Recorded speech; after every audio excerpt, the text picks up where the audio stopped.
Estamos ao vivo para conversarmos sobre a dominação masculina, livro do Pierre Bourdieu. Um livro curtinho do Pierre Bourdieu, né? A gente compara com outros, a gente tem um livro sucinto desse autor tão importante. E também um dos livros mais tranquilos, assim. O Pierre Bourdieu, ele é conhecido e ele tem uma escrita geralmente densa. E aqui em A Dominação Masculina, a gente tem um autor que escreve de uma maneira mais gostosinha, de uma maneira mais tranquila. Então, a gente vai a ele. A gente vai fazer como a gente faz aqui geralmente, então a gente vai discutindo alguns trechos, mas hoje a gente vai subverter um pouquinho a ordem e fazer sem ser uma coisa linear, como geralmente a gente faz, justamente porque eu acho que tem pontos aqui desse livro que eles meio que antecedem, ou que eles ajudam a esclarecer as discussões que ele faz em outros momentos. E também porque esse aqui é um livro já antiguinho, ele é um livro de 94. Então, muita coisa do que o Pierre Bourdieu discute aqui, a gente já está um pouco mais...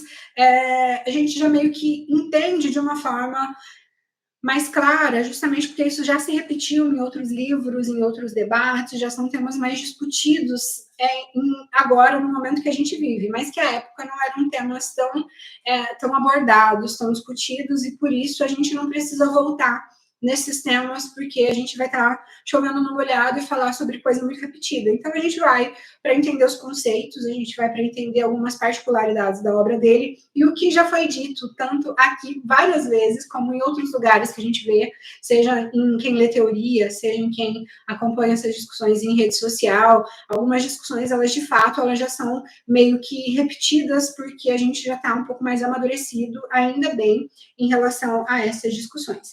Bem, só para explicar um pouquinho como o livro foi organizado, ele estuda, ou ele se estrutura a partir de um estudo etnográfico numa sociedade chamada Sociedade Kabila.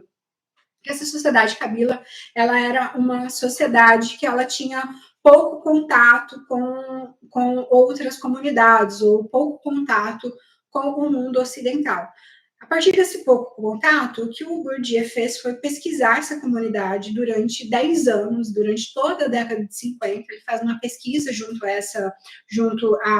esse povo, justamente para entender de que maneira que funcionam algumas coisas no modo de pensar, no modo de entender as estruturas sociais, seja em relação ao trabalho, seja em relação à formação do homem, seja em relação à formação da mulher, e também em relação à formação do homem em relação à mulher e da mulher em relação ao homem. Então, ele faz essa pesquisa junto a essa sociedade, justamente com o intuito de entender de que modo, como a gente funciona. Por que ele faz essa pesquisa junto a essa sociedade? Porque ele percebe muita similaridade no modo como aquela sociedade funciona, como no modo como um mundo ocidentalizado funciona também. Então, também tem estrutura de poder no que diz respeito a homem e mulher, também tem a questão de capital social, que a gente vai falar daqui a pouquinho. Então, tem algumas coisas que ele percebe que é muito similar.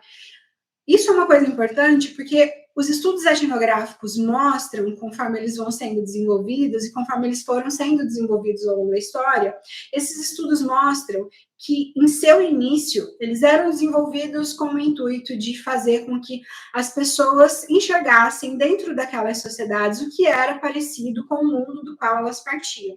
Conforme os estudos foram se repetindo, o que se notou é que uma sociedade isolada, ela funciona de um modo, a outra sociedade funciona de outro modo e a outra sociedade funciona de outro modo. Então, não dá para pegar uma sociedade que ela tem pouco contato com o mundo ocidental e falar, não, então se essa sociedade ela funciona dessa maneira, então isso é regra, isso é assim mesmo, homens são assim, mulheres são assim, pronto, acabou, porque aquilo se parece, aquilo transita com o que a gente tem. E o Bourdieu, ele faz isso já com esse conhecimento, mas ele pesquisa essa comunidade em específico, porque ele encontra essas similaridades. Ele chama isso na obra de objetivar o sujeito. Por que ele chama isso de objetivar o sujeito?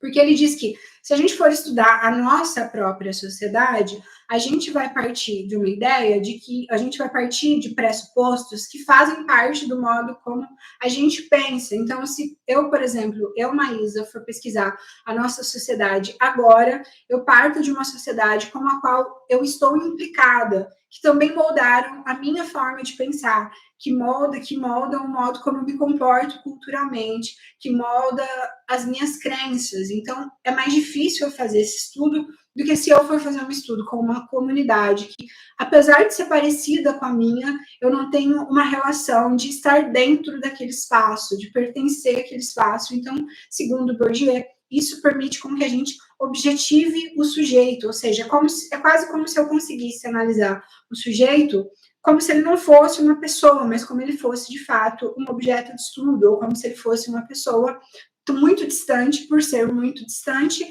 eu consigo fazer com que aquilo funcione de uma maneira quase que exclusivamente teórica. Então, isso é o que ele chama de objetivar o sujeito, e por isso, então, ele faz a investigação com a sociedade Kabila. Acho que tem dois conceitos que são centrais aqui, antes da gente entrar. Primeiro, que é o conceito de capital social. E esse capital social ele está amplamente relacionado com o que o Bourdieu vai chamar de conceito de virilidade, ou como ele vai classificar a virilidade. Bem, segundo o Bourdieu, e conforme a gente vai vendo nas discussões que ele vai fazendo nesse livro e em outros livros, a mulher ela funciona como um capital social. O que seria um capital social? Então, um homem bem-sucedido, ele vai precisar de um tipo específico de mulher. Ele vai precisar de uma mulher que se comporte de uma determinada maneira. Essa mulher, ela precisa se vestir de uma determinada maneira, ela precisa ter um determinado nível de inteligência, ou seja, essa mulher, ela precisa ser inteligente, mas ela, em hipótese alguma, ela pode ser mais inteligente do que o seu homem. Essa mulher, ela tem que ter um modo de se portar. Então, se a gente estiver falando de um homem com grana, essa mulher tem que ser leve nos traços. Essa mulher, ela precisa ter um comportamento educado, gentil, ela precisa saber se portar, ela precisa saber se comportar, e ela precisa também, e aí a gente pode pensar aqui para a nossa sociedade brasileira especificamente, ela precisa ter alguns atributos, como a questão da juventude, da magreza, e toda essa conversa que a gente já sabe muito bem. Isso é o que o Bourdieu vai chamar de capital social. Então, uma mulher, ela funciona como uma mercadoria cara nesses casos, a gente pode entender. Então, a mulher, nesse caso especificamente, ela é vista como uma mercadoria cara. Quanto mais grana o cara tiver, quanto mais grana esse homem tiver, melhor a mulher que ele vai conseguir, justamente porque essa mulher, ela precisa corresponder a um determinado capital social. Isso a gente consegue ver muito bem quando a gente percebe um homem com muito dinheiro que tem uma mulher que pareça fora dos padrões de mulheres que aquele homem consiga. Então, se a gente, sei lá, ver um cantor sertanejo com muita grana e esse cara não seja casado com uma mulher loira e magérrima e jovem, as pessoas têm um determinado estranhamento, justamente porque parece fora do padrão, ou parece fora da lógica que aquela mulher não corresponda aos ideais que a gente vai aprendendo ao longo da vida. Isso é o que o Bourdieu chama de capital social.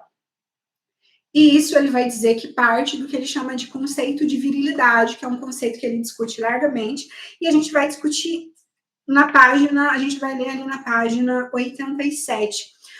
O Bourdieu ele vai dizer que a virilidade ela é um jogo, ela é uma espécie de esquema que é muito perigoso para o homem. Claro que ele fala bastante da mulher, mas em alguns momentos ele também fala do homem, e talvez seja os momentos que eu acho mais interessante, porque para mim isso parece um pouco fora da curva das coisas que a gente costuma ler por aqui.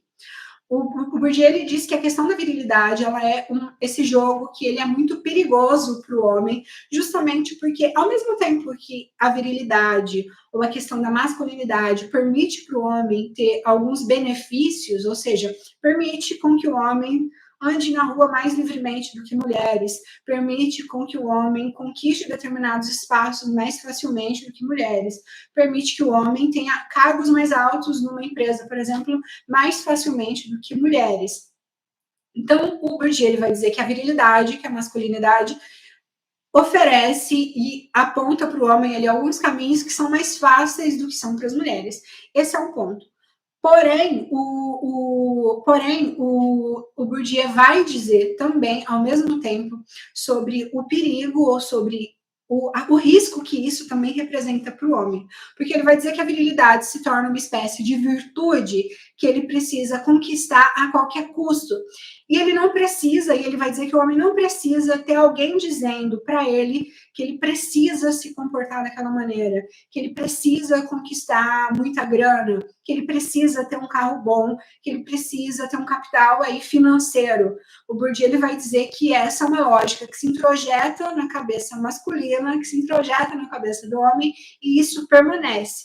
E isso vai permanecer no sentido de autocobrança. Então, é como se, a partir do momento que o homem nasce numa sociedade que a virilidade é uma coisa importante, a leitura de um livro. Temos um visitante aqui no canal. Estamos lendo um livro de um francês aqui, inclusive, do Pierre Bourdieu. Mas, enfim, o Pierre Bourdieu ele vai dizer que essa questão da virilidade é uma coisa um pouco arriscada para o homem, porque é como se o homem tivesse sempre que estar se cobrando a si próprio de atributos, de responsabilidades, de uma formação que ele precisa ter e que ele precisa desempenhar. Lá na página 87 ele diz: ser homem no sentido de vir implica um dever ser, um virtus que se impõe sob a forma do que é evidente em si mesma.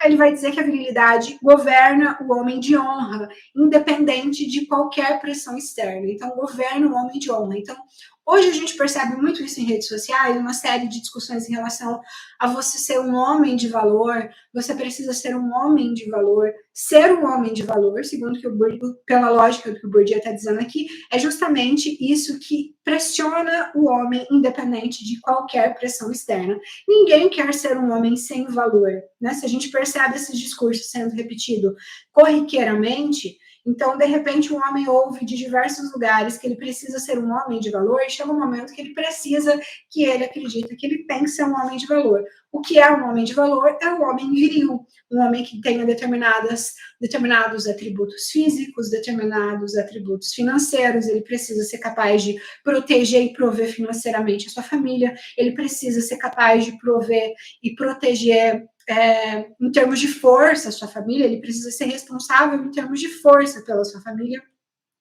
E o Bourdieu vai dizer que esse é um caminho muito perigoso, porque o homem, em algum momento, ele não vai conseguir ser esse sujeito. Ele não vai conseguir ser esse sujeito porque necessariamente ele é humano. Então, vai ter um momento que ele não vai ter grana, vai ter um momento que ele também vai ser fraco, vai ter um momento que talvez ele seja sensível. E sempre que o homem não corresponder às expectativas que os homens estão construindo sobre si, esse homem vai se sentir um fracassado, porque esse homem é um homem não viril. E como diz o Bourdieu, ninguém vai precisar dizer isso para esse homem, porque ele próprio vai dizer para si próprio, e ele próprio vai se julgar como menos capaz. Ele continua dizendo ali: ela, a virilidade, dirige seus pensamentos e suas práticas tal como uma força, porque é mais forte que ele, mas sem o obrigar automaticamente. Ele pode furtar-se e não estar à altura da exigência. Ela guia a sua ação tal qual uma necessidade lógica. Ele não pode agir de outro modo, sob pena de renegar-se.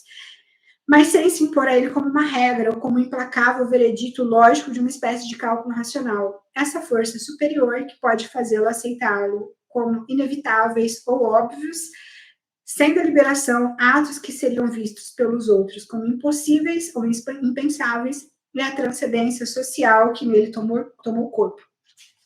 Então, como a gente vai notando, essa questão da virilidade governa o homem com tal força que chega um momento que, ainda que ele tenha consciência que ele possa se furtar a isso, ele não consegue, porque ele é movido por uma força que é mais forte do que ele. Como ele continua ali na página 88, o privilégio masculino é também uma cilada e encontra sua contrapartida na tensão e contenção permanentes, levadas por vezes ao absurdo, que impõe a todo homem o dever de afirmar-se em toda e qualquer circunstância a sua virilidade. Isso aqui eu acho uma coisa genial que o Bourdieu fala, porque ele vai dizer sobre isso, sobre essa virilidade que o homem precisa provar o tempo inteiro, ele precisa provar para si, ele precisa provar para os outros, ele não precisa provar porque alguém está cobrando, ele precisa provar porque ele acha que ele precisa corresponder a esse ideal, e isso coloca o homem nessa pressão externa que faz com que os homens continuamente estejam tentando provar a sua masculinidade, a sua virilidade, então o tempo inteiro como se ele estivesse devendo. Assim como a feminilidade, ou assim como o modo de comportamento feminino que as mulheres também aprendem, e ele também discute aqui, a questão da virilidade, ela é um jogo perigoso justamente porque ele é falho. Ninguém vai ser forte o tempo inteiro, ninguém vai ser cheio da grana o tempo inteiro, ou ninguém vai ser, a não ser que seja muito herdeiro, ou ninguém vai ser forte fisicamente o tempo inteiro, ou vai ser muito difícil alguém conseguir juntar todos esses atributos ao mesmo tempo. Né? A pessoa é forte, ao mesmo tempo que ela é rica, ao mesmo tempo que ela é protetora, ao mesmo tempo que ela está sempre bem psicologicamente. Ninguém consegue corresponder a esse ideal, porque esse ideal é de uma pessoa perfeita. Assim como a mulher também não consegue corresponder a todos os ideais que são impostos a ela, e por não conseguir, é um sujeito que está em constante e em eterna falta. O Bourdieu ele discute isso a partir do conceito de virilidade, vai ser um dos conceitos mais importantes aqui desse livro, justamente porque ele vai partir de um outro conceito também igualmente importante, que é o conceito de capital social. E aqui ele parte da análise da sociedade Kabila para dizer, na sociedade Kabila não tem grana, não tem dinheiro, não circula dinheiro. Então o homem ele não precisa, ele não tem como provar a sua virilidade pelas coisas que ele tenha, pelo carro que ele tenha, pela casa que ele tenha, pelo tanto de dinheiro que ele tenha no banco, pelas viagens que ele faz. Ele não consegue provar a sua virilidade por conta disso. Então, a mulher vai ser um capital social importantíssimo, porque o modo como a mulher dele é docilizada, no sentido de domesticada, vai ser um caminho importante para analisar o quanto também esse homem também é um sujeito com um capital social, que tem um capital social que seja correspondente. Na nossa sociedade, a gente vai ter capital financeiro, né? Mas a gente também tem outros capitais. A gente pode partir, a gente tem capital social necessariamente, a gente tem capital cultural, a gente tem outros capitais que estavam ali indisponíveis para a sociedade Kabila. Partimos desse início, a gente começa ali do começo e a gente vai para o preâmbulo, que é o que o conceito, o Bourdieu ele começa discutindo de por que a gente não tem mais revolta. Então ele parte justamente do início do livro dessa reflexão. Bem, a gente já entendeu que a gente não precisa ser governado por exemplo, por uma igreja, a gente não precisa ser governado por um Estado, ou a gente não precisa ser governado pelo pensamento que eu aprendo na escola, como uma instituição aí domesticadora. Então, ele parte dessa ideia de que a gente hoje, quando ele escreve ali no final do século XX, e hoje, igualmente, a gente pode falar no momento que a gente está, a gente já sabe que a gente não precisa ser governado por essas instituições.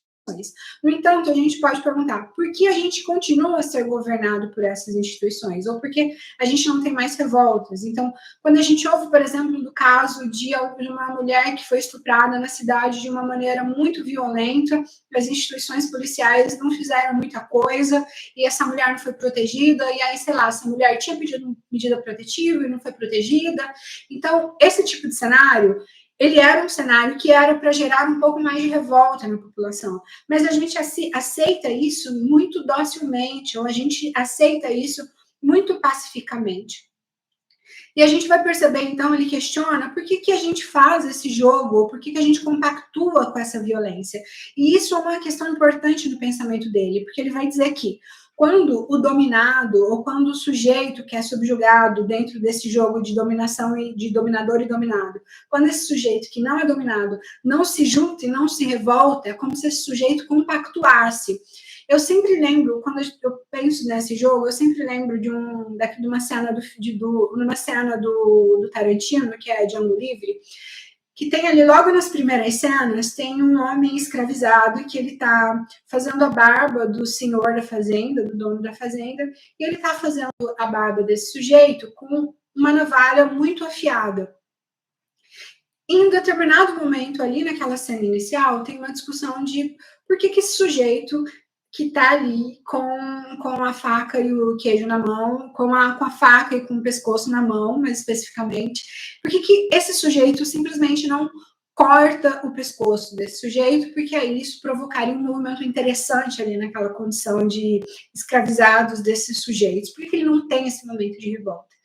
E aí a gente vai perceber que o filme continua essa discussão, o filme trava essa discussão de uma maneira mais alongada, mas a gente pode trazer aqui, dialogar com o Bourdieu, e a gente vai perceber que esse sujeito, ele não faz, porque esse sujeito, apesar de ser um sujeito que está ali dominado numa estrutura de dominação, ele tem alguns benefícios em relação a outros sujeitos, ele tem uma posição um pouco privilegiada em relação a outros homens escravizados. Então, a partir do momento que ele tem essa posição um pouco privilegiada em relação a esses outros homens, isso faz quase como que ele se sentisse especial. Então, ele sente que ele é diferente dos outros. Ele se sente mais próximo do seu patrão do que dos outros homens escravizados. Isso faz com que esse sujeito, nesse filme especificamente, vai ser muito violento com pessoas escravizadas, inclusive com mulheres, mas em nenhum momento ele se revolta contra o sujeito que o escraviza, apesar de ser a pessoa com mais disposição e com mais possibilidade ali. Então, o Bourdieu, ele faz essa reflexão no sentido de, tá, quando a gente tem uma oportunidade, por que a gente não se revolta de uma forma mais revoltada, de uma forma mais intensa, de uma forma mais agressiva, que é o que deveria acontecer, apesar de tendo hoje uma ciência que prova que a mulher, ela não é inferior ao homem, ou menos do que o homem, ou menos inteligente do que o homem. Ele vai dizer que isso acontece pelo que ele chama de paradoxo da doxa, que é um outro conceito bourdieusiano que aparece com recorrência na obra dele. Esse paradoxo da doxa é justamente esse paradoxo que existe em relação ao senso comum e que vai se impregnar mesmo na mentalidade de sujeitos com um conhecimento diferente daquele conhecimento que se aprende no senso comum. Vou dar um exemplo muito cotidiano. A gente tem uma crença popular que diz que a gente não pode tomar leite com manga. Não sei se todo mundo conhece essa fala. A gente não pode tomar leite com manga. Isso se reproduz largamente. Então, conforme isso vai se reproduzindo largamente, isso vai se impregnando no discurso das pessoas ou no pensamento das pessoas. E aí, em algum momento da vida, a gente vai aprender que isso é uma bobagem, que manga com leite não faz mal, não tem problema nenhum tomar manga com leite. Aprende-se que não faz mal. Só que apesar de aprender que isso não faz mal, para a maioria das pessoas continua sendo uma coisa proibida, continua sendo uma coisa que essa pessoa não vai fazer. Essa pessoa não toma manga com leite, apesar de saber que isso é uma bobagem. Por que isso acontece? Por que essa proibição continua na cabeça das pessoas? Por conta do paradoxo da doxa. Ela pode ter aprendido que isso é uma bobagem, ela pode ter aprendido que cientificamente isso não tem sentido, mas o paradoxo da doxa faz com que essa pessoa fique presa a um pensamento profundamente de senso comum. E isso a gente pode pensar para outras coisas, cotidianas também, igualmente tão banais, como a questão do deixar o chinelo virado, porque alguém da família morre, né, que a pessoa continua, mesmo depois de velha, tá lá desvirando o chinelo com medo de alguém morrer, apesar de aprender que isso não tem sentido. E cada região vai tendo seus aprendizados, cada região vai tendo as suas falas que se repetem, mas partem justamente dessa questão. Isso é o paradoxo da doxa. Não importa o que você aprendeu cientificamente. Muitas vezes, o pensamento que você adquiriu no senso comum, ele é muito mais forte do que tudo isso. E o Bourdieu vai dizer, então, só para relacionar todos esses exemplos com a reflexão do Bourdieu, ele vai dizer aqui, por que a gente não se revolta tanto? Ele vai dizer que, por mais que a gente já tenha aprendido que a mulher ela tem a mesma capacidade de pensamento do que o homem, por mais que a gente já tenha aprendido que essa questão da inferioridade feminina já está profundamente superada, no senso comum a gente continua ouvindo isso. Então, se no senso comum a gente continua ouvindo isso, a gente aceita uma coisa normal, como uma coisa aceitável, como uma coisa que precisa, que pode, que não tem tanto problema assim continuar acontecendo. A gente percebe muito isso quando a gente vê casos de violência contra a mulher, e a gente vê as pessoas procurando justificativa no que a mulher fez, no modo como a mulher se comportou, se de repente a mulher ela não fez alguma coisa de errado também, se será que a história foi assim mesmo. Então, quando a gente começa a perceber que esses exemplos ainda são muito constantes, então, quando uma mulher da família apanha, e a própria família dessa mulher vai questionar se essa mulher não teve alguma coisa que, não fez alguma coisa que provocou isso, a gente está partindo aí disso que eles chamam de paradoxo da doxa. A gente está justificando uma coisa absurda por causa de um pensamento profundamente de senso comum, né? Sem base científica, sem base provável nenhuma. E o Bourdieu ele vai dizer também ali na página 12 que isso se mantém, isso permanece, aí ele entra com o conceito principal que ele discute aqui no livro, pelo que ele chama de violência simbólica. A violência simbólica, ele usa inclusive esse conceito para outros tipos de relação, é o tipo de violência que ela se mantém, que ela se organiza e que ela permanece, não necessariamente por meio da violência física, ela permanece por uma violência que ela é profundamente arraigada nas práticas cotidianas, ela é presente na nossa fala, no nosso discurso, no nosso comportamento, e isso independe do quanto as pessoas estudaram feminismo, ou do quanto as pessoas entenderam sobre essas relações, ou do quanto as pessoas estudam em relação a esses temas. O Bourdieu vai dizer que a violência simbólica ela está tão profundamente arraigada nas nossas práticas, ela está tão presente no nosso discurso, no nosso aprendizado cultural mesmo, enquanto um sujeito cultural, que a gente, alguns mais, outros menos, a gente se pega sendo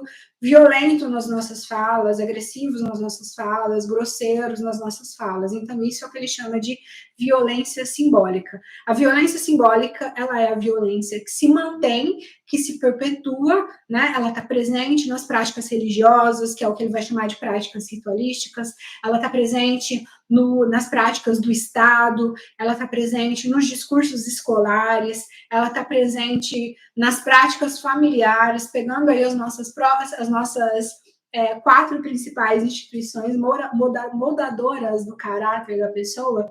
Então, a gente pega essas 4 instituições e a gente entende que, juntas, essas instituições ainda mantêm uma relação bastante desigual no que diz respeito a homens e mulheres. E se essas 4 instituições juntas mantêm relações desiguais em relação a homens e mulheres, esse sujeito, como ele está adulto, ele vai agir conforme o que ele aprendeu culturalmente. Para ele agir de outra maneira, para ele agir de um outro modo, ele vai sofrer porque ele vai ter que se aprender de um outro lugar, ele precisa se aprender de um outro espaço.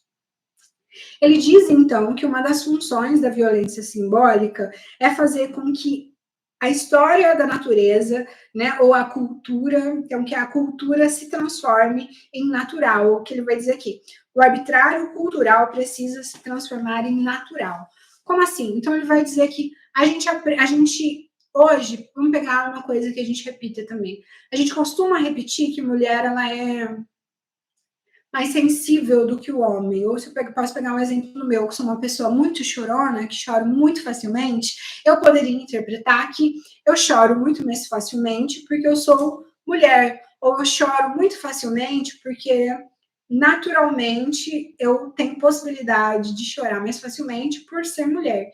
Ou poderia entender que por ser mulher eu tenho uma predisposição a ser mais chorona, a ser mais sensível. Esse processo de eu olhar para uma mulher e entender que ela é mais chorona, ou ela é mais sensível, ou ela é mais reclamona, ou ela é mais chata, ou ela é mais enjoada, ou ela é mais ranzinza, porque ela é mulher, eu estou justamente fazendo esse processo de atribuir à natureza, ou atribuir ao corpo da mulher, ao corpo biológico da mulher, funções que, na verdade, são culturais. E a gente pode pensar, tá, se isso não é natural, como isso se forma?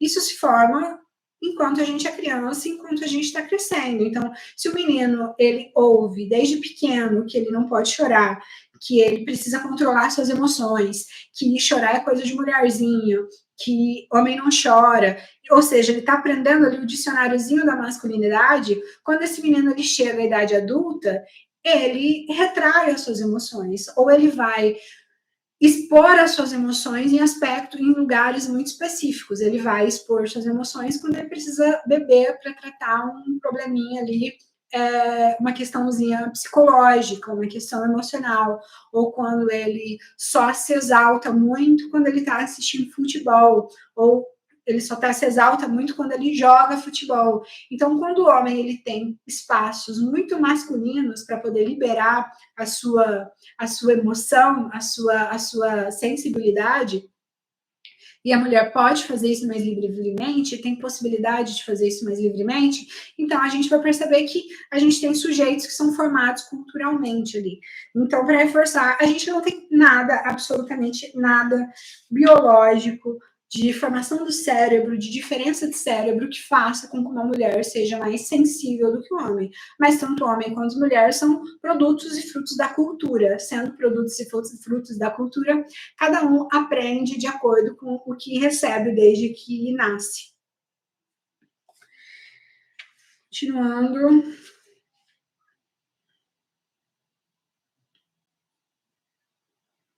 Bem, o Bourdieu ele vai dizer ali na página 22 que essa divisão entre os sexos, ele volta a falar sobre a divisão entre os sexos, parece estar na ordem das coisas, ou mais especificamente, na ordem natural das coisas. Então, é como se essa divisão entre os sexos, como se essa divisão entre homens e mulheres, como se essa hierarquização ela fosse uma coisa profundamente natural. A gente já tem muitos estudos sobre isso, a gente já tem os estudos da é muito ruim ser péssimozinho, lembra? Ser péssimo lembra nomes. Deixa eu ver se eu vejo aqui, né?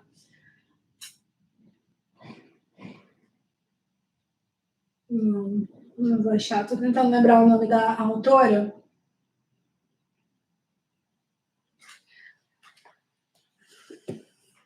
A gente tem a Silvia Federici, que faz essa discussão também numa perspectiva histórica, mas ela vai mostrar e outros livros de história da mulher, da história da humanidade, também vão mostrar que em outros momentos, a Simone de Beauvoir também faz essa reflexão, a gente vai ter que em outros momentos da história, a sociedade ela não funcionou da maneira hierarquizada como a gente conhece, ou funcionou por outros tipos de hierarquia. E aqui o Bourdieu vai dizer, então, que a gente tem um processo de divisão de sexos que ele não só divide, mas que também hierarquiza. Né? Então, essa hierarquização vai fazer com que tudo que seja relacionado ao mundo da mulher, ou ao conhecimento da mulher, ou ao universo da mulher, vai ser visto de uma forma negativa, enquanto que tudo que é visto como atributo masculino vai ser visto de uma forma positiva.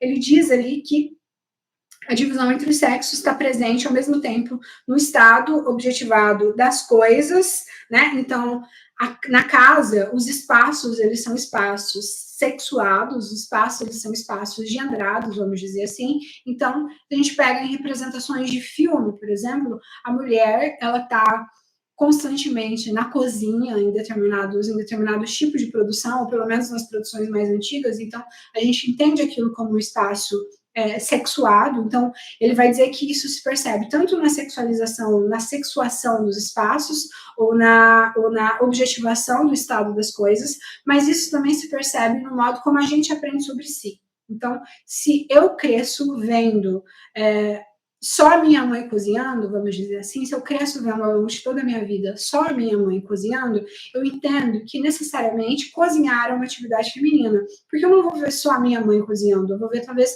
uma outra tia que também ela esteja sempre cozinhando, ou uma outra mulher que está sempre cozinhando. Se eu vejo uma mãe, uma tia, uma mulher que estão sempre cozinhando, eu entendo que aquela é uma atividade feminina.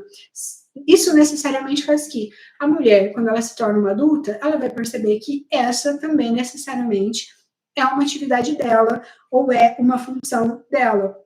Como vai dizer o Bourdieu, então isso se incorpora nos corpos e nos hábitos dos agentes, funcionam como um sistema de esquemas de percepção, de pensamento e de ação. Então chega um momento, né, a gente vai aprendendo culturalmente de uma forma que a gente aprende pelo esquema que a gente vê.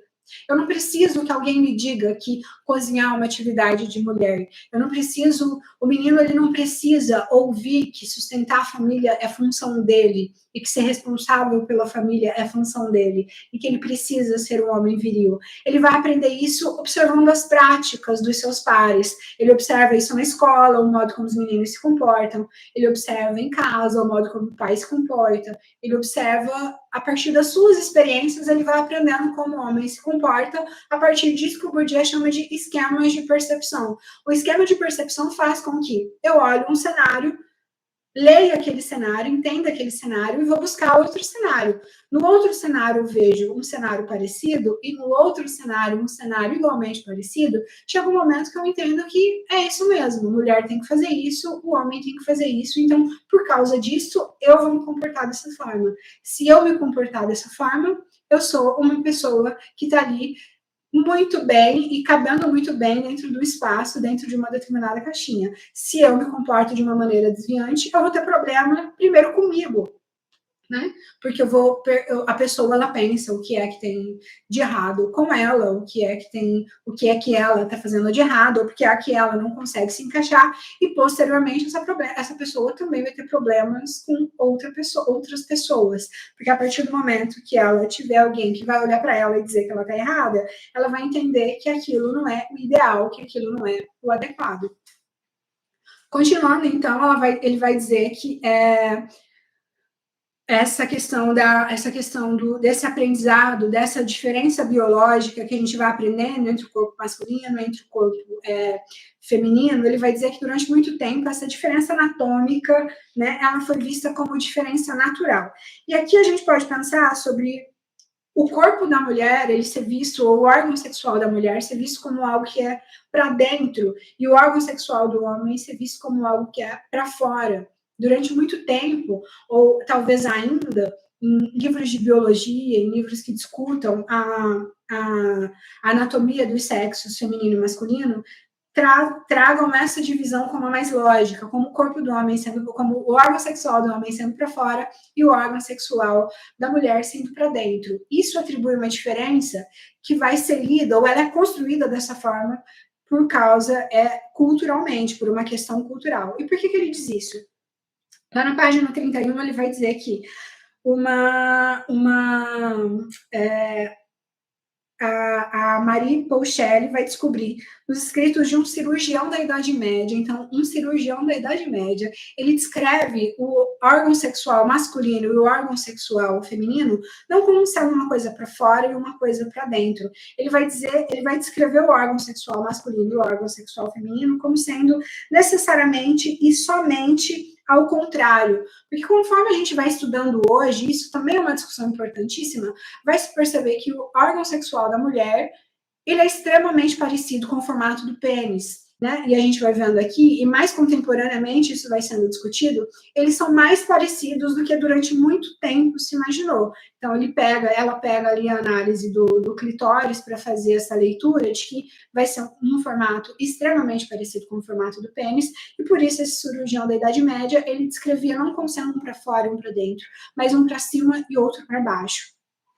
Isso oferece outra leitura, né? Isso oferece outra leitura do órgão sexual, com outro sentido cultural, com outro sentido no que diz respeito à relação de dominação, porque, como Bourdieu vai dizer, se a dominação ela é justificada por uma questão física, inclusive relacionada à ideia de penetração, então é o homem que penetra a mulher porque ele tem o seu órgão para fora, enquanto que o órgão da mulher é para dentro, a partir do momento que essa leitura é feita sob uma outra perspectiva, isso oferece para a gente uma outra possibilidade de enxergar essas relações também.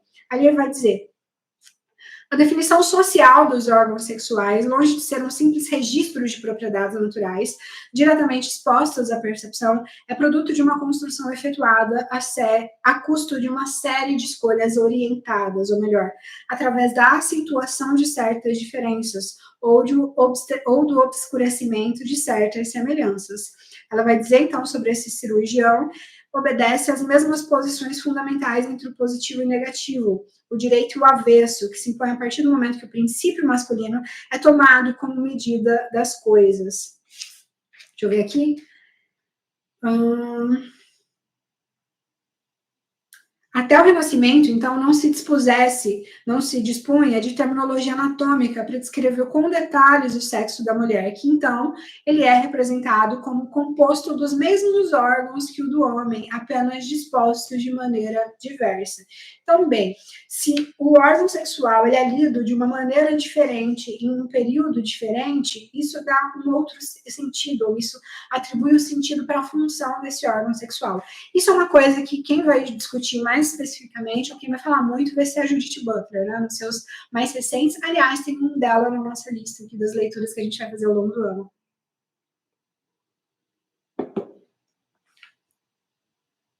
Continuando. Ele fala, né, se lá mais atrás ele falou como se forma a identidade do homem, ou como se forma a questão da virilidade, ele vai dizer aqui como se constrói a moral feminina. Lá na página 51 ele diz: a moral feminina se impõe, sobretudo, através de uma disciplina incessante relativa a todas as partes do corpo, e que se faz lembrar e se exerce continuamente através da coação quanto aos trajes ou aos penteados. E eu paro para pensar no cenário que a gente vive mais contemporaneamente, em tempos de redes sociais, em tempos de sujeitos de alta performance, e a gente percebe isso. E isso é uma coisa muito meio problemática, ou talvez mais problemática ainda hoje do que era no tempo do Bourdieu, porque se aqui a moral feminina ela é imposta, sobretudo através de uma disciplina incessante relativa a todas as partes do corpo, e que se faz lembrar e se exerce continuamente através da coerção, em termos de rede social, isso se torna ainda mais gritante. Aí ele diz ali: como se a feminilidade se medisse pela arte de se fazer pequena, mantendo as mulheres encerradas numa espécie de cerco invisível, limitando o território deixado aos movimentos e aos deslocamentos do seu corpo, enquanto os homens ocupam maior lugar com o seu corpo, sobretudo em lugares públicos. Por que eu digo que isso é uma coisa que a gente consegue ver bem em tempos de redes sociais? Porque, por exemplo, se a gente começa em algum momento da nossa vida a treinar e a fazer dieta, seja por qualquer razão, a gente vai ser meio que atropelado com esse tipo de conteúdo. Então, daqui a pouco, a gente está vendo muito conteúdo sobre sujeitos que acordam às 5 da manhã para correr, depois para ir para academia, depois para comer uma comida sem sabor, mas com um profundo índice com qualidade proteica, sem gordura e sem muito carboidrato e com vitaminas. Então a gente vai percebendo que o alimento ele deixa de ser o alimento, né? Ele deixa de ser uma coisa cultural, ele deixa de ser uma coisa de partilha. Ainda mais aqui no Brasil, que o alimento sempre foi uma coisa de partilha, sempre foi uma coisa cultural, de reunião. Ele se torna uma coisa única e exclusivamente de função de nutrição, né? Então ele não precisa ter sabor, ele precisa ser nutritivo, porque ele precisa atender aos desejos desse sujeito, que também é extremamente performático. Ele corre, ele malha, ele faz terapia, ele se alimenta bem, ele mantém a casa organizada, ele estuda, ele não desperdiça seus tempos nas redes sociais. Então, esse sujeito, essa mulher especificamente, ela está o tempo inteiro atenta a todos os aspectos do seu corpo. Então, ela precisa estar com um corpo magro, ela precisa estar com um corpo forte, ela precisa estar com um cabelo bonito, ela precisa estar maquiada, ela precisa estar bem arrumada. Enquanto isso, essa mulher, ela também precisa se comportar de uma determinada forma, ela precisa ser educada, ela precisa falar baixo, ela precisa ter as suas emoções controladas. Essa mulher não pode se exaltar, ela precisa ser adequada, né? Ela não pode incomodar muito. E hoje a gente vai percebendo isso para outros aspectos, a gente estende isso para outros aspectos. As pessoas têm que se resolver sozinhas, as pessoas elas meio que não podem precisar muito da ajuda dos outros, justamente porque esses sujeitos de alta performance, eles também são independentes, eles também precisam resolver seus próprios BOs, resolver seus próprios problemas. E estando imerso nessa rede de coisas que a gente não pode fazer, a gente não pode comer muito, senão engorda, a gente não pode beber muito porque não é saudável, a gente não pode ficar sem treinar porque senão a gente fica doente. Esses sujeitos de alta performance, eles estão sendo o tempo inteiro atropelados em redes sociais. Na época do Bourdieu, nessa época aqui, em 1990, era a televisão, a revista e o cinema que ia ter esse papel especificamente, né, de educar esses sujeitos culturalmente para ter um corpo de uma determinada maneira e uma produtividade de uma determinada maneira. Hoje, a gente tem isso nas redes sociais o tempo inteiro. Quando a gente entra em qualquer rede social, a gente vai ser atropelado com uma série de informações de como ser um sujeito cada vez com uma performance cada vez melhor, um sujeito cada vez mais produtivo e, ao mesmo tempo, magro, saudável, com a terapia em dia e sem depender, sem precisar muito de outras pessoas, porque também não pode incomodar.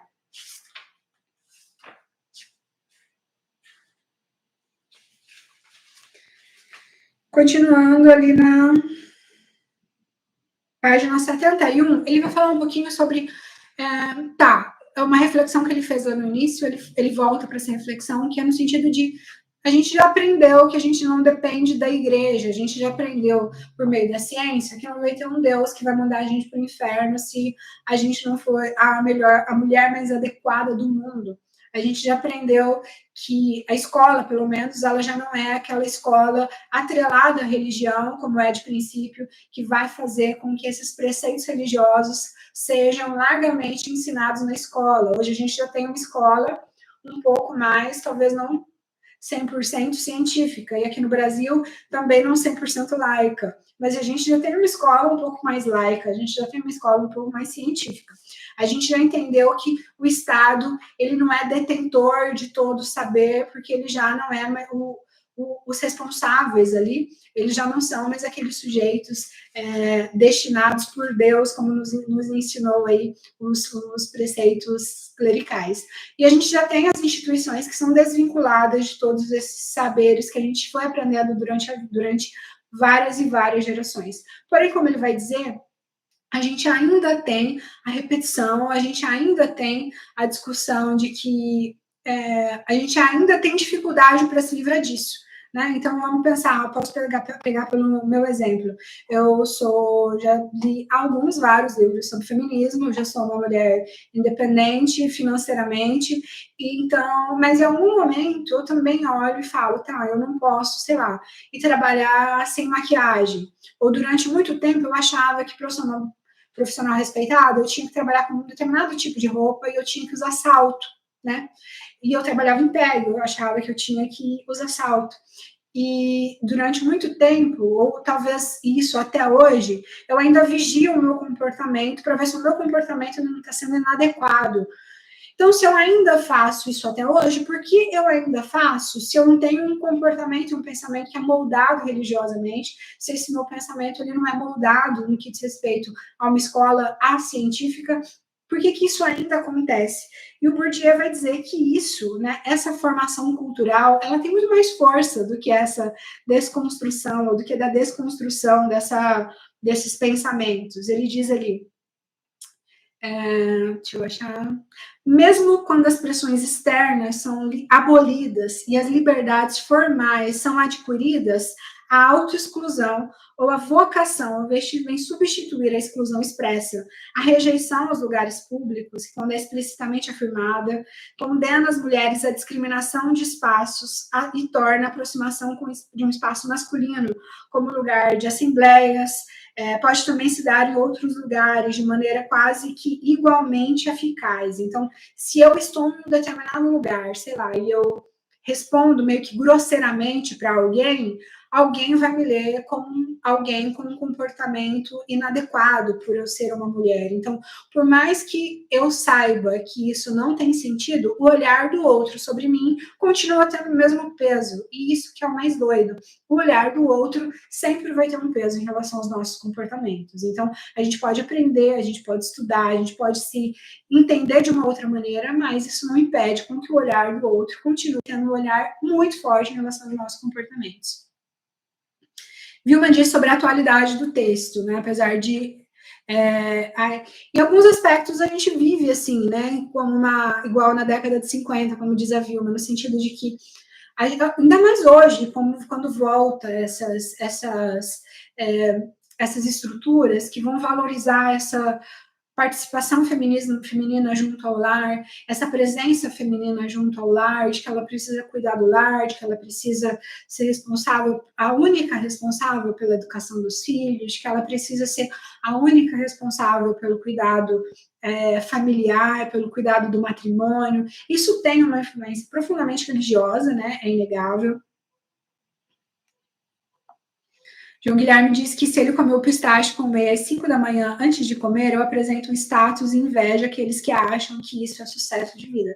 E isso se torna uma representação de sucesso de vida justamente porque a gente não só faz isso, a gente também posta isso, né? Se eu faço e eu posto, eu sei que isso de fazer e postar, isso gera um determinado efeito sobre mim. É como se eu ganhasse uma estrelinha, né? Se eu fiz e postei, eu ganho uma estrelinha na testa. E eu sei que o outro também está me validando. É isso que o Bourdieu vai dizer aqui sobre esse efeito que tem o olhar do outro em relação a gente. Eu posso querer, sei lá, malhar 3 vezes na semana e ser saudável, mas não ser a pessoa mais gostosa do mundo.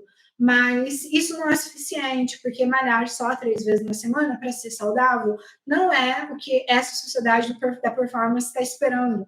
A sociedade da performance está esperando corpos saudáveis, mas também corpos fortes, corpos estéticos, né? Que se apresentem bem esteticamente. Aliás, o corpo saudável agora já não é nem mais tão importante, porque acho que essa semana saiu notícia de uma menina que teve mal súbito na academia, e isso tem sido uma constante de pessoas, especialmente pessoas jovens, que estão treinando e de repente estão mal súbito.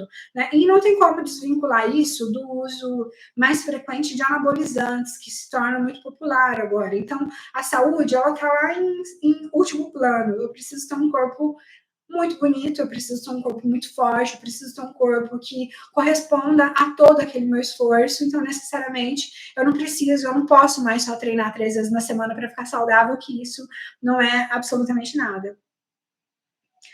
Sim, comida se torna status, né? Porque, ou no que diz respeito, acho que antes, essa questão da comida, né? Acho que a comida talvez ela sempre tenha sido uma coisa de status. Acho que antes tinha uma coisa talvez da fartura, e hoje não é mais da fartura, é do menos. Eu não posso, sei lá, não provoca, como você diz, não provoca inveja de ninguém eu estar comendo uma pizza na sexta-feira tomando cerveja, mas provoca inveja das pessoas, ou pelo menos na nossa cabeça provoca inveja das pessoas, ou as pessoas vão me admirar, né? Talvez eu ache que as pessoas vão me admirar se eu tiver às 8 da noite tomando um shake de whey, porque eu preciso bater minha meta de proteínas. E como diz, então a gente vai ter dificuldade de mudar toda essa estrutura ou de reordenar toda essa estrutura, porque o olhar do outro continua sendo esse grande determinante de nossas práticas. Mas isso também acontece, como o Bourdieu vai dizer, ali na 79, por conta do que ele vai chamar de atividades técnico-rituais, que vai fazer com que os hábitos, né, ou o pensamento das pessoas continuem sendo moldados pela atividade técnico-ritual, porque elas são inseparáveis da estrutura. E aqui ele vai usar um conceito materialista dialético para falar sobre o que ele está chamando aqui de hábitos. Então, ele vai fazer a seguinte diferença: a gente tem uma disposição e a gente tem uma estrutura. Essa estrutura eu vou ler nas instituições. Então, eu falei ali de um Estado mais ou menos laico, ou de uma escola mais ou menos laica, mas nos rituais do Estado, ou nos rituais públicos do Estado, eu vou ter ainda uma oração que ela é lida, eu vou ter uma reza ali nesse estado que é completamente laico, ou deveria ser completamente laico. Na escola, eu vou ter professores que ainda vão fazer orações, ou orações do Pai Nosso, que dizem aí, né, falam na escola que é a oração universal. Então, a gente tem a igreja, a maioria das pessoas ainda frequentam a igreja. Então, a família também ainda segue sendo profundamente religiosa. Então, eu aprendo um aprendizado religioso na escola, por meio do Estado, por meio dos ritos do Estado, por meio da minha família e por meio da igreja que talvez eu frequente. Então, essa igreja, ou a igreja cristã, de um modo geral, coloca o homem num espaço superior, e coloca a mulher num lugar inferior. Se eu aprendi isso em todas as instituições das quais eu faço parte, a minha predisposição ela vai ser necessariamente vinculada a esse saber, ou a esse aprendizado, ou a essa estrutura.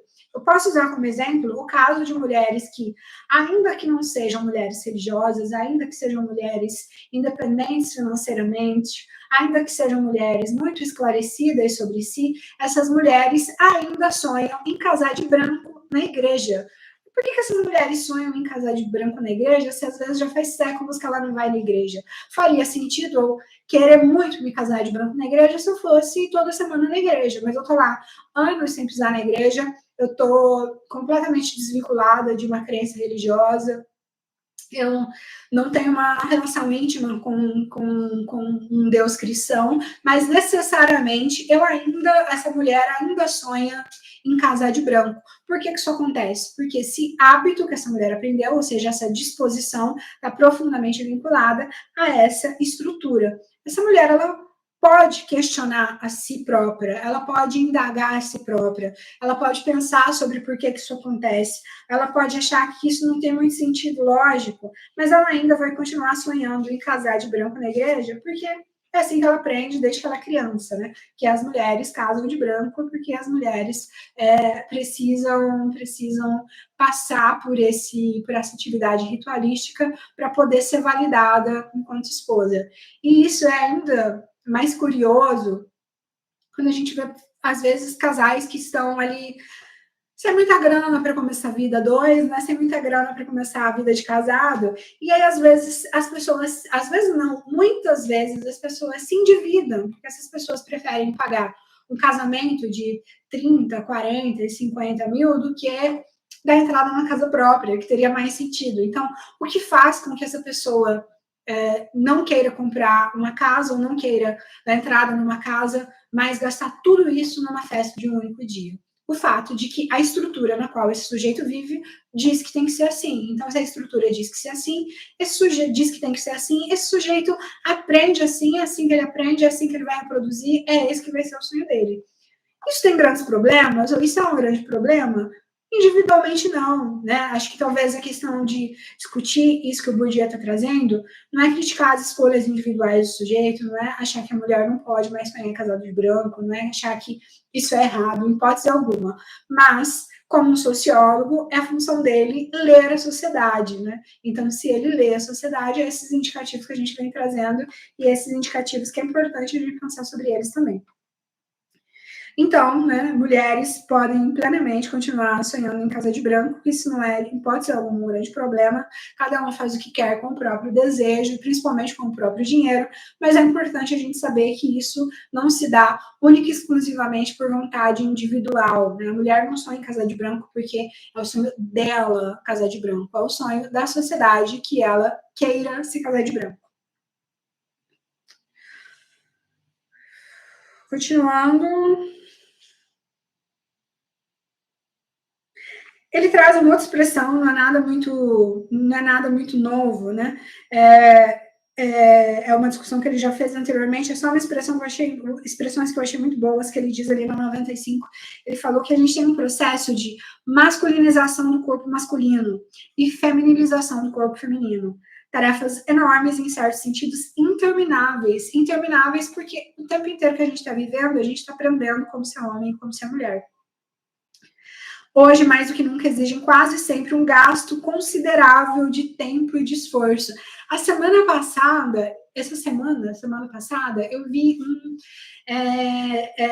um tweet sobre isso, sobre o tempo que se leva, o tweet diz especificamente, é preciso gastar muito tempo para ter um corpo minimamente saudável para ter uma casa minimamente arrumada. É isso aqui. A gente gasta tempo e esforço, né, para poder se tornar uma mulher. A gente gasta tempo e esforço para se tornar um homem. E esse esforço, né, esse gasto, ele determina uma somatização das relações de dominação assim naturalizadas. Então, quando a gente pensa sobre esse homem que aprendeu a ser um homem viril, que aprendeu a ser um homem meio machão, e aí nisso envolve outros aspectos de nem sempre ser tão gentil, nem sempre ser tão educado, porque esse homem viril, esse homem muito forte, ele não precisa ser tão educado, ele não precisa, às vezes, nem ser tão higiênico, ele não precisa ser tão arrumado, ele pode ser mais desarrumado do que a mulher, porque a mulher aprende a ser arrumada. Depois ele fala outra coisa que eu acho muito interessante, e isso é interessante porque eu acho que sempre que mulheres falam sobre feminismo, ou falam sempre que mulheres falam sobre feminismo, necessariamente essa mulher ela vai falar sobre comportamentos inadequados por parte dos homens. Necessariamente. Então, se eu for falar sobre comportamentos contemporâneos, eu vou falar sobre coisas de comportamento dos homens que não são comportamentos tão interessantes. Necessariamente, muitas vezes o homem ele entra numa postura quase que de defesa. Sabe aquela coisa do desculpa por ser homem, ou do nem todo homem, ou eu sou diferente? Então, isso parte da ideia que ninguém quer ser acusado de ser grosseiro, ninguém quer ser acusado de ser rude, ninguém quer ser acusado de ser, sei lá, ninguém, o homem provavelmente não é um homem decente, ele não gosta de ouvir que homens são estupradores em potencial. E o Bourdieu vai dizer o seguinte, que esses homens, eles repetem gestos violentos, ainda que eles estejam sendo profundamente bem intencionados. Então, muitas vezes, quando o homem tem um comportamento grosseiro com a mulher, ou um comportamento muito masculino, ele não está fazendo isso intencionalmente. Então, se ele não está fazendo isso intencionalmente, ele acredita que ele não tem que ser cobrado em relação a isso. Só que, da mesma maneira que eu falei lá sobre o sonho dessa mulher se casar de véu e grinalda e casar de branco na igreja, não tem problema nenhum isso continuar sendo um sonho dela. Essa questão de que, por mais que os homens estejam sendo bem intencionados, eles podem e eles vão ter comportamentos profundamente inadequados, também é uma coisa sobre a qual a gente precisa pensar. Quando uma mulher reclama sobre um comportamento masculino, de homens em geral, o sujeito ele não precisa tomar aquilo como uma acusação para ele. Não é como se tivesse um dedo apontado e falando, não, você faz isso e isso é inadequado dessa maneira. E, como diz o Bourdieu, muitas vezes é assim que o homem se sente, por isso que necessariamente ele se coloca numa posição de defesa. Lá na 101 ele diz, seria necessário enumerar todos os casos em que os homens mais bem intencionados realizam atos discriminatórios, excluindo as mulheres, sem nem colocar a questão de posição de autoridade, reduzindo suas reivindicações a caprichos merecedores de uma palavra de apaziguamento ou de um tapinha na face, ou então, com a intenção aparentemente opostas, chamando-as e reduzindo-as de algum modo à sua feminilidade, pelo fato de desviar a atenção aí para aspectos femininos. É isso que o Bourdieu vai falar. O homem ele não precisa necessariamente ser um homem intencionalmente maldoso, ele não precisa ser uma pessoa ruim para ter um ato ruim, para ter um ato discriminatório. Ele pode se considerar um homem excelente, ele pode se considerar um homem de muito caráter, ele pode se considerar uma pessoa ótima, ele pode se considerar uma pessoa ética, mas ainda assim, se ele é um homem, ele vai ter comportamentos discriminatórios, porque esses comportamentos discriminatórios foram ensinados para ele desde que ele nasceu. A partir do momento que se tira esse peso de estar sendo acusado ou estar sendo colocado nessa posição de extremamente injustiçado, isso fica mais tranquilo, porque aí o homem entende que não é sobre ele, mas talvez sobre um comportamento que ele tenha e que não vai ser adequado em alguns momentos. E isso a gente pode estender não só para a relação homem-mulher, mas para questões raciais, para questões de outros tipos de violência. Gente, é isso. Dos pontos que eu marquei da obra foram esses. Vale muito a leitura, a gente fez uma discussão, assim, por mais que seja um livro curto, por mais que seja um livro já tranquilinho de ler, considerando-se que é do Bourdieu, vale muito a leitura, e especialmente ali os primeiros capítulos, são capítulos muito interessantes para a gente entender tanto os conceitos dele, que se repetem em outras obras. Então, se você é uma pessoa que estuda Bourdieu, talvez começar por essa obra te ajude a entender alguns conceitos centrais dele, como a questão do capital cultural, como a questão do hábitos, como a questão do capital social, como a questão da violência simbólica. São conceitos que se repetem para outros estudos, para outras análises que ele faz para outros espaços. É isso. Obrigada a quem ficou aqui numa sexta-feira à noite assistindo live sobre conteúdo teórico. Muito obrigada. E fica o convite, repito o convite para a nossa próxima discussão, que vai ser Enfrentando o Dragão, o despertar do feminismo na China. Obrigada, até mais.